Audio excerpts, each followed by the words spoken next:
الشيعة فهؤلاء أيضا أشرفوا على هذا. تدريب البحثين صفحة نمبر 24 یعنی لوگوں نے تقریر میں غلو کیا اور ایک معین امام کی تقریر میں تعصب سے کام کیا، یہاں تک کہ اشتہار سے منع کیا اور اپنے امام کے علاوہ دوسرے کی بات ماننے سے روکا. ان کی مثال ویسے ہی ہے جیسا کہ شیعہ لوگ اپنے امام کو معصوم مانتے ہیں، اور یہی وہ بیماری ہے جس نے شیعوں کو ہلاک کر دیا. وہ بیماری ان لوگوں میں ہے کہ وہاں بھی ہمارے اماموں کو معصوم مانتے ہیں، یہاں بھی ہم اپنے اماموں کو معصوم مانتے ہیں. ہمارے اہل حدیث کے دو ہی اصول، اطیعوا اللہ واطیعوا الرسول. اسلام کے گلشن میں دو پھول، اطیعوا اللہ واطیعوا الرسول. یہی ہماری دعوت ہے. اور ہم کہتے ہیں صبح کا سورج بعد میں نکلے گا، قرآن و حدیث کی روشنی اہل حدیث سے ایک مسئلہ بھی اگر تم بتاؤ کہ قرآن حدیث کے خلاف ہے، صبح کا سورج بعد میں نکلے گا، ہم اسے پہلے رجوع کرنے کے لیے تیار ہیں. میرے بھائی، ہمارے بھائی نے کچھ فولڈرز نکالے ہیں حدیثوں کے خلاف اور ایسی کتاب کا حوالہ دیا جس کتاب کو کوئی حدیث نہیں جانتا. اہل حدیث کو قرآن کو جانتے ہیں، اہل حدیث کو حدیث کو جانتے ہیں، اہل حدیث صحابہ کرام کی سیرت کو جانتے ہیں. نماز صدیق حسن کا اور تین کی کتابیں آتے ہو، ایک دم غیر مخالف کہتے ہو، کسی کی تقریر نہیں کرتے. اور پھر یہ باتیں جو پیش کیے ہو کیا جناب سنی کہ بھائی غیر مخالفین شیعوں کی طرف ہمارا امام کے بارے میں ہمارے امام کے طرف آئے ہوتے تو غیر مخالف کیسے ہو؟ غیر مخالف ہم کسی کی تقریر نہیں کرتے. تمہارے امام کے بارے غیر مخالفین کا عقیدہ امام مالک کے بارے میں وہی ہے جو شیعوں کا ہے. کون سی کتاب کوئی پتہ نہیں. غیر مخالفین کا عقیدہ ہے صحابہ کرام کی جماعت فاسد تھی اور ان کو رضی اللہ عنہ کا جائز ہے. صحابہ کو اللہ نے اول سبب کلمۃ التقویٰ، تو صحابہ کو فاسد کہے ہیں، اہل حدیث اللہ کی قسم انہیں کافر کہتے ہیں، جہنمی کہتے ہیں، اسلام سے خارج کہتے ہیں. اس کے برخلاف میں کی کتابوں میں پردے میں رہنے دیجیے. کبھی فرصت رسول لینا بڑی علامت ہم کی کتابوں میں دکھا سکتے ہیں، اس کی کتابوں میں کہ صحابہ کی توہین کی گئی. اب حضرت رضی اللہ عنہ کی حدیث کو چھوڑا گیا. حضرت ابو ہریرہ رضی اللہ تعالیٰ عنہ کو کیا کہا گیا؟ غیر فقیہ صحابی. اس ہندوستان میں کئی پٹنوی نے کتاب لکھی الجرح والبخاری لکھی، اور ایسے لوگ جنہوں نے کہا من نظر کر سکتا ہوں، من نظر فی البخاری فصدق، جنہوں نے بخاری کو فوٹو کے لیے وہ ٹھیک ہو گیا. اس لیے منہ نہ کرواؤ کہ میں بخاری ہوں. اس لیے میرے بھائی یہ حدیث کا عقیدہ نہیں ہے، یہ کسی مرتد کا عقیدہ ہوگا، کسی کافر کا عقیدہ ہوگا. اور آپ دیکھتے ہیں غیر مقلدین کو شیخ ابو بکر عمر کی فضیلت حضرت علی پر تسلیم نہیں. کہاں ہے یہ کتاب؟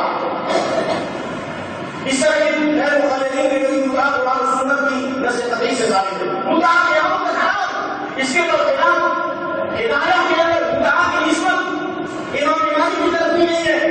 جبکہ امام مالک نے اپنی کتاب موطا امام مالک میں لکھا ہے حدیث کہ قیامت کا ٹکڑا حرام ہے، مجھے دن لوگ نماز بھی کا یہ غلط نسبت.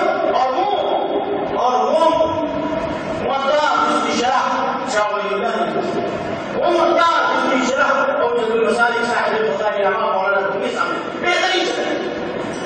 یہ غلط نسبت کرتے ہو، جو خود کرتے ہو اور دوسروں کی طرف نسبت کرتے ہو. یہ جیسے بے شمار باتیں ہیں. میں کہتا ہوں کہ جن کتابوں میں یہ باتیں موجود ہیں اہل حدیث نہیں جانتے، اور اگر ہے میں مانتا ہوں کہ اگر ہے ان کتابوں کو لاؤ، اس اسٹیج پر لاؤ، اور اللہ کی قسم ان کتابوں میں ہم آگ لگاتے ہیں، ان کتابوں میں ہم اللہ کی قسم ہم آگ لگاتے ہیں. اور آپ نے اپنی کتابوں میں جو قرآن و سنت کے خلاف آتے ہیں انہیں آگ لگاؤ. اور ہم سب کے سب سورۃ النساء کی بلاد وَإِن تَنَازَعْتُمْ فِي شَيْءٍ فَرُدُّوهُ إِلَى اللَّهِ وَالرَّسُولِ إِن كُنتُمْ تُؤْمِنُونَ بِاللَّهِ وَالْيَوْمِ الْآخِرِ ذَلِكَ خَيْرٌ وَأَحْسَنُ تَأْوِيلًا. ہم سب کے نام سنت یاد آتے ہیں. امام مہدی آخری زمانے میں آئیں گے، ساری دنیا سے اختلاف ختم ہو جائے گا، ان کی امامت متفق ہوں گے، کس امام کی تکلیف کریں گے؟ اگر امام حنیفہ رحمۃ اللہ علیہ کو مانتے ہیں امام شافعی رحمہ اللہ، امام شافعی کو مانتے ہیں امام مالک رحمۃ اللہ علیہ، امام مالک کو مانتے ہیں امام احمد بن حنبل. کیوں؟ بتاؤ دلیل سے. عیسیٰ علیہ السلام کا نزول ہوگا، کس امام کی تکلیف کریں گے؟ آپ کا جو جواب ہوگا وہی میرا جواب. آپ دیکھتے ہیں کہ آپ قرآن حدیث سے ثابت کرو فجر کی نماز کتنی رکعتیں ہیں، سنت اور فرض کا الگ صراحتاً حدیث ہو. اللہ کے بندے فرض نماز کی کتنی رکعتیں ہیں آپ کو نہیں.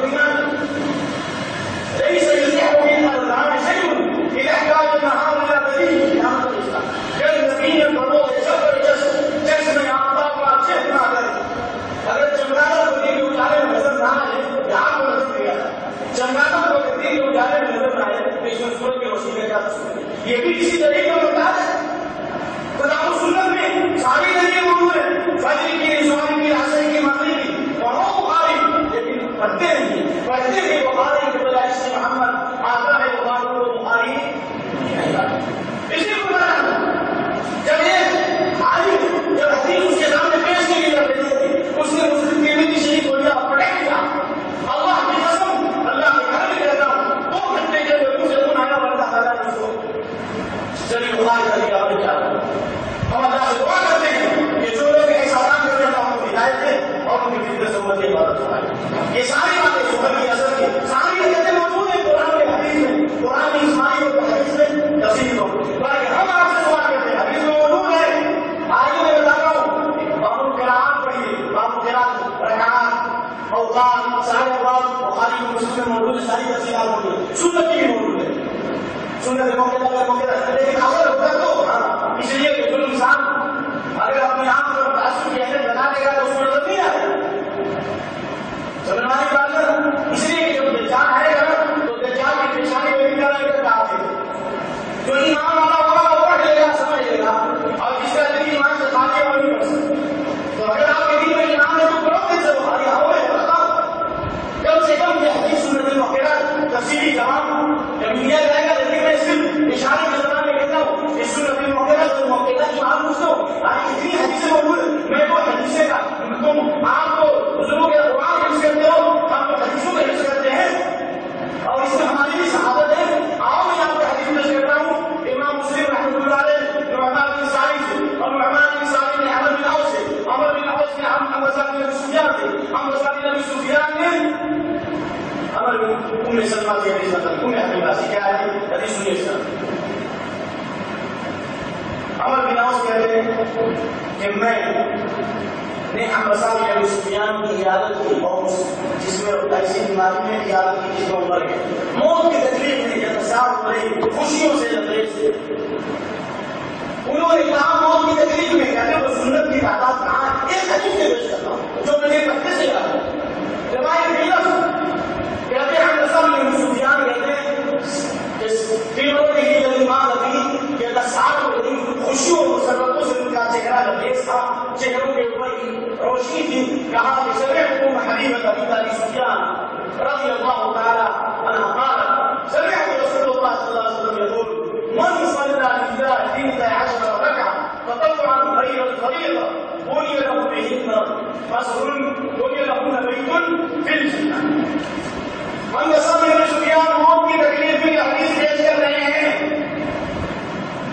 کہ میں نے ام حبیبہ بنت ابی سفیان سے یہ حدیث سنی کہ اللہ کے نبی صلی اللہ علیہ وسلم نے فرمایا کہ جو دن اور رات میں 12 رکعتیں پڑھے گا، اس کی تفصیل کسی حدیث میں 12 رکعتیں یعنی صبح سے پہلے 4 رکعت اور ظہر کے بعد حدیث موجود ہے، اور مغرب کے بعد 2 رکعت اور عشاء کے بعد 2 رکعت اور مغرب سے پہلے جو یہ بات کرنے پڑے گا جنت میں اس کے لیے محل کرنی ہوئی ہے. موجود ہے حدیث میں جو کہ دیکھ رہا ہوں کون کہاں سے دیکھ رہا ہے؟ آپ حدیث بولو تو آؤ بولو. کہاں ہمارا بڑے کو من کو سے رسول اللہ صلی اللہ علیہ وسلم. جب سے میں نے اللہ کے نبی صلی اللہ علیہ وسلم کی یہ حدیث سنی میں نے زندگی میں کبھی 12 رکعت نہیں چھوڑی. اللہ 12 رکعت ان سے روایت کرنے والے عمرو بن ابی سفیان جو خوشیوں اور مسرتوں سے لبریز ہیں، چہرے کے اوپر مسرت کی لہر دوڑ رہی ہے، چہرہ پر تازہ ہے، سنت پر چلنے والے کے چہرے پر اڑاتا ہوں گے. کہہ رہے ہیں ما ترکتہن منذ سمعت ام حبیبہ. میں نے جب سے یہ حدیث ام حبیبہ بنت ابی سفیان سے سنی میں نے زندگی میں کبھی 12 رکعتیں. عمر بن عوف